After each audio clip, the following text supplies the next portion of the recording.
Tifosi del Napoli, preparatevi perché una nuova svolta sta conquistando le cronache di calciomercato. E questa volta è entrato in gioco il nostro diretto rivale, il Milan. Sì, secondo il giornalista Carlos Passerini del Corriere della Sera. Il vero sogno del Milan per rafforzare l'attacco è Victor Osimhen. Proprio così, il numero 9, che oggi è il punto di riferimento assoluto del Napoli. È considerato una priorità assoluta nel progetto dei rossoneri per la prossima stagione. E prima di svelarvi il retroscena di questa operazione e gli altri nomi coinvolti, lasciate un like. Iscrivetevi al canale e attivate la campana. Perché qui riceverete le informazioni più calde sul Napoli in anteprima. Con credibilità e analisi approfondite. Veniamo ai fatti, secondo Passerini. Il Milan sta riformulando il reparto offensivo e ritiene di non poter più correre rischi. Anche con l'acquisto di Santiago Giménez. I dirigenti e i consulenti come Iglitare e Massimiliano Allegri hanno dei dubbi sul fatto che il messicano possa davvero dare ciò che ci si aspetta in un campionato così esigente come la Serie A. Pertanto, il piano non è quello di portare un semplice riserva, ma di creare una vera competizione in attacco. E in questo scenario, il nome di Osimhen emerge come il sogno più ambizioso. Quel rinforzo che potrebbe cambiare completamente il livello offensivo della squadra. Ma calma, tifosi azzurri, per ora non ci sono trattative ufficiali. Ciò che c'è sono conversazioni dietro le quinte.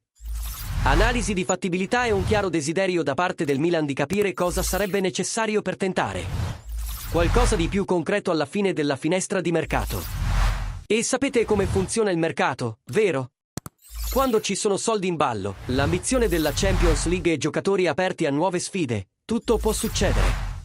Inoltre, se il Napoli fosse davvero disposto a vendere, sia per la giusta offerta che per decisione dello stesso Osimhen, il Milan potrebbe provare a muoversi nei minuti di recupero della finestra. E ci sono altri nomi sul radar. Oltre a Osimhen, il Milan sta valutando anche Dusan Vlahovic della Juventus e Darwin Núñez, che è anche un giocatore che il Napoli sta monitorando da vicino. L'idea è chiara, vogliono un attaccante di peso, con esperienza nei grandi campionati, che possa dividere la responsabilità con Giménez.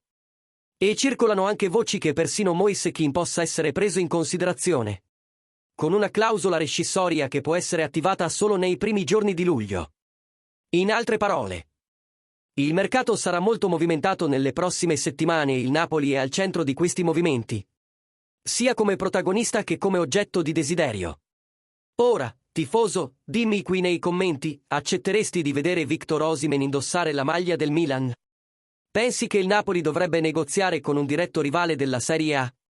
E ancora, se davvero se ne andasse, chi vorresti vedere come sostituto? Darwin Núñez? Vlahovic? Oppure qualche altro nome che il Napoli non ha ancora sondato? La tua opinione è molto importante per noi. Quindi commenta qui sotto e partecipa a questo dibattito che è solo all'inizio. E naturalmente, se ti è piaciuto questo aggiornamento sensazionale, lasciaci un super grazie. Perché questo rafforza molto il nostro lavoro e ci permette di continuare a portarti tutte le ultime notizie sul Napoli. Forza, tifosi azzurri!